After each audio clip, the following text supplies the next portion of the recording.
So many times I've watched my dog just standing around with somebody just react violently towards a person. It's really scary. At that point, even obedience can sometimes fail you, even if she's really well trained, because the actual issue is going to be predicated off of the variable you can't control, which is the person. I think I was telling you guys in the beginning, a lot of dog owners will just do it because they're nervous or they don't know what else to do. Right. The less of a big deal you make it, the less of a big deal it's going to be for her. But I think there's hope because my dog's not reacting now. What's going on? She's a rescue, and we got her like 9 months ago. She was abused as a puppy, so she has some high anxiety. She gets really nervous around men. She does this lunge bark thing, where if someone gets too close to her, we always have her on a leash, but she'll lunge at them and show her teeth and bark really aggressive to tell them to back off. I can tell, like, when someone comes around that's new, she cowers. Her head will go down, her tail will go down, and if I just walk her around me and make her sit behind me, and when I continue my conversation with the person, she's fine as long as they don't approach. She was, as Dawn said, she was beat as a pup. She was beat by a man. So she has high man fear. You know, the ladies have come through here. She didn't have problem one. You walked in and she growled. I would like her to get beyond that. I would like us to either know how to read her and react correctly to get her off of that, or get her beyond that. Dawn has a bad shoulder. Her left shoulder is a bad shoulder. And when Queenie lunges or takes off after a squirrel, if Dawn has her on leash, I'm afraid she's going to hurt Dawn. And we don't need that either. No, we need to say, hey, we love you, but you can't do certain things. Right. Just like good parenting, right? I love you, here's a popsicle, sit at the table and enjoy your popsicle. And you turn your back to get something, and all of a sudden that little kid's going out to the pool by themselves, and then you scold them for that. And then they're crying, and you're like, I don't care, right? So it's balance, very basic balance. Now, a lot of people just don't have the ability and know-how and understanding and education on, that makes sense, obviously. We love this child, and God forbid something were to happen by the pool, right? But how do we, with humans, it's telling them, and they're like, oh, with dogs, they don't understand English. So you can't teach them, this is what could have happened if you didn't listen next time or whatever. Right. That's where we kind of start to lean on the fundamentals of communication, which starts with the leash. Sometimes it can be a leash and a collar, sometimes it could be a slip, sometimes it could be modern remote collar training, sometimes it could be all these different things that we can use to communicate. And that's where that's the missing link. Generally speaking, historically, a lot of the people who come in have worked with several other trainers and several other training styles and techniques. And that's not my place to say they're wrong or I'm right. It's really not that at all. I believe that I was put on this planet to help dogs and also educate people on how to live a better life. Right. And so, but some of the accumulation of the information as a dog lover first, why I got into working with dogs is I've been with them when I was a little kid, a little toddler. So I didn't grow up saying like, I'm gonna use a prong collar, I just realized, wait a minute, this works, this doesn't, this is okay. And we switch and we evolve, and I got a big toolbox and we have all these different things. So as we progress with her, we'll figure out what's gonna work best for her, and that's all that matters to me. So I want you to just heel her around and work on your basics. I wanna see how she responds to you. Good girl. Queen, heel. Heel. Sit. Down. Good girl. Stay. Come. Good girl. Obedience looks good. I mean, she's very responsive. When you see this reactivity that you guys are seeing, what's the context usually? What's the deal? Typically, it's someone that reaches for her. We have a neighbor, absolutely loves our dog, wants to feed her a snack, piece of cheese, whatever, and she'll reach out to try and feed Queenie. That's when she'll either cower and hide behind, or more than that, she'll lunge bark. That's more of a human problem, as you know. But what I would be really focusing and working on is just making sure we can, and that's what we can do with her, is we can find some sort of way that we can get her to maybe warm up to people if that's something that your neighbor's interested in.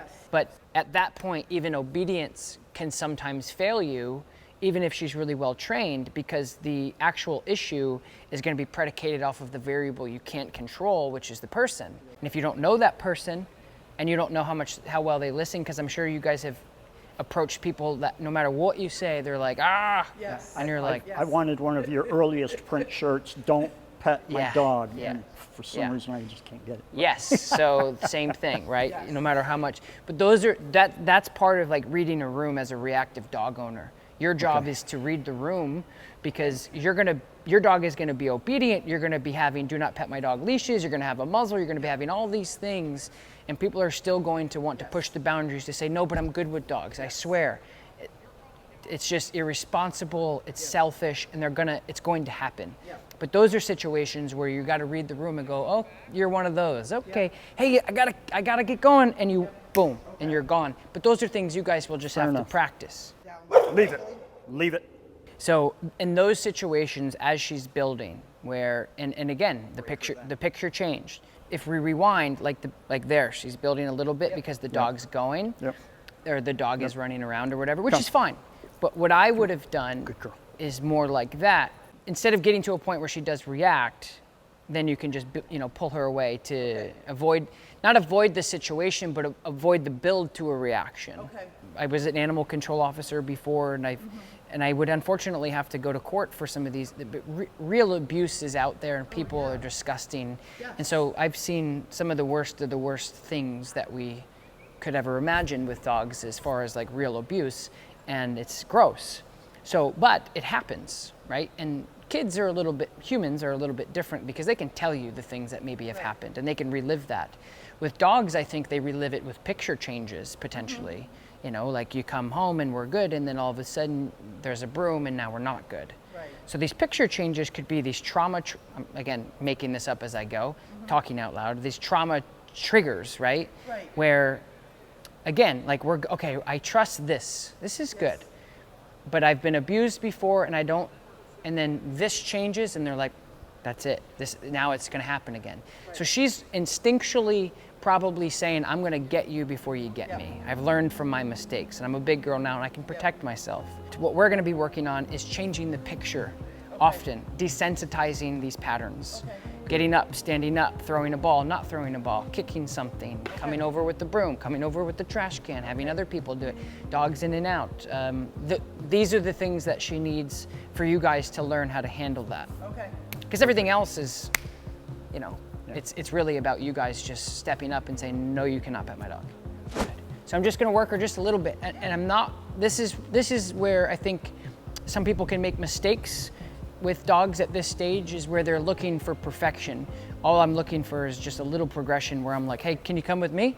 Can you come with me? Cool, we're done. Queenie, come on, baby. Little bit of leash pressure, right? So so that's good girl. Good job.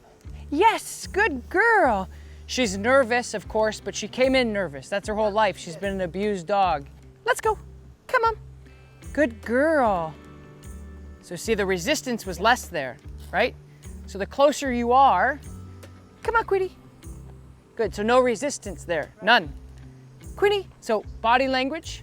She's definitely got some codependency things going on, which of course is normal from a dog who's been abused and been tossed around to foster homes.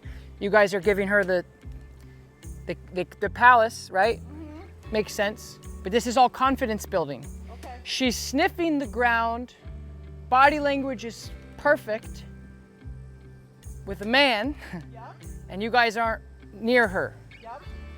This is all confidence. Let's go. Yes, good girl. Good job. What a good girl. Little bit of pressure. Yes, good girl. That's the confidence of like, I can't go, I can't. No, first grade, kindergarten, it's scary. Come on, come on. Good girl. Look at that confident little stride she's got going. We didn't think she'd get that close to you. Okay, good. It's good first session. Yeah, I'm gonna let her go. You guys can call her, okay? That was like that compulsion by definition of like, no, you really have to do this, but with empathy and care and with the ultimate goal of getting her out of this trauma that she's been carrying because she was abused.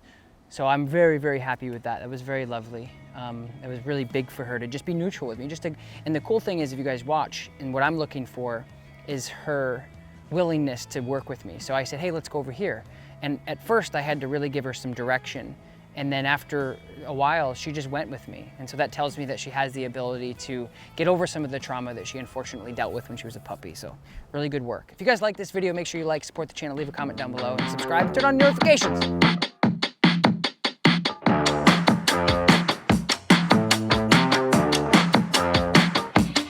Good girl, Queenie, good.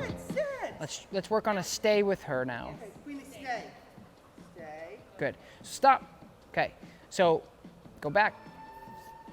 When we're doing stays, we want to make sure that we're telling the dog and not asking the dog. Okay, so if you're asking somebody for directions, they pull up. You go, hey, do you know where the Dunkin' Donuts is? And you go, over there? Versus, it's right there. So what you did was Queenie place, Queenie down, Queenie stay. Okay.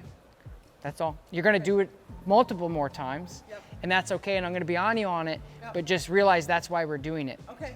Because she's trying to go, well, there's the dog, and there's people, and there's, and if you're kind of like, please, hey, do this, Yep. do this, do this.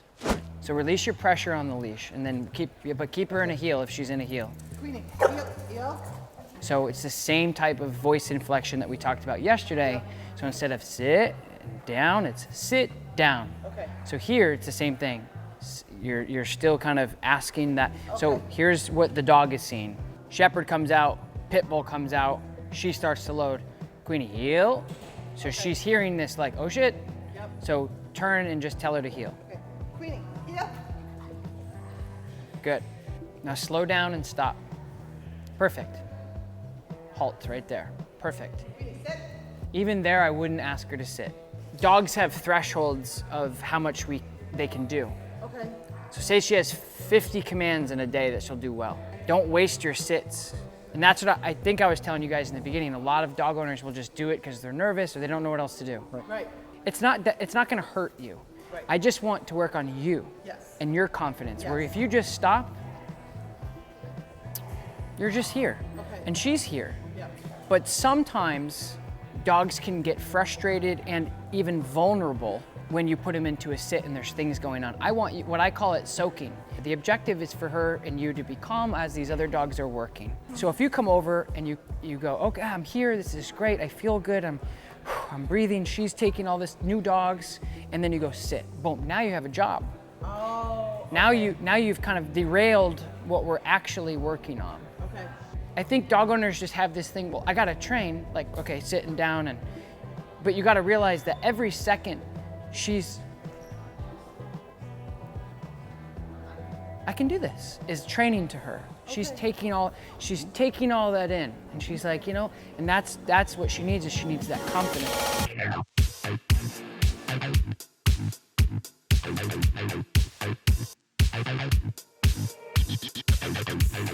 Basically what you guys are gonna do is walk in tandem with Julia, and then if we feel like she's doing okay, we'll do a handoff. If we feel like, you guys know her better than I do. So if you feel like she's a little edgy, then we won't do it. But this is how you would do that. Good. Good girl.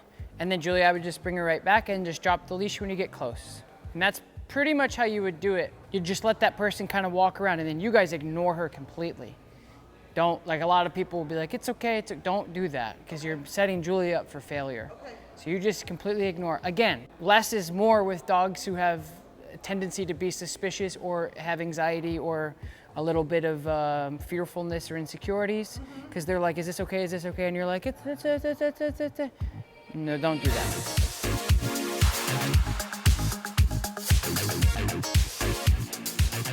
Now at home, so say you're gonna have some friends come over. You get 2 people to come over, like another couple or something. So say they're coming over at 5 o'clock, Okay. whatever. The best thing to do is to go for a little walk first, just like we just did. Okay. That's a neutral area for her to feel comfortable and safe with. If you're inside in a tight space, it'll make a dog like her, any animal really, a little bit more vulnerable and a little bit more on edge, a little bit more protective, a little bit more stressed, because they're in their space.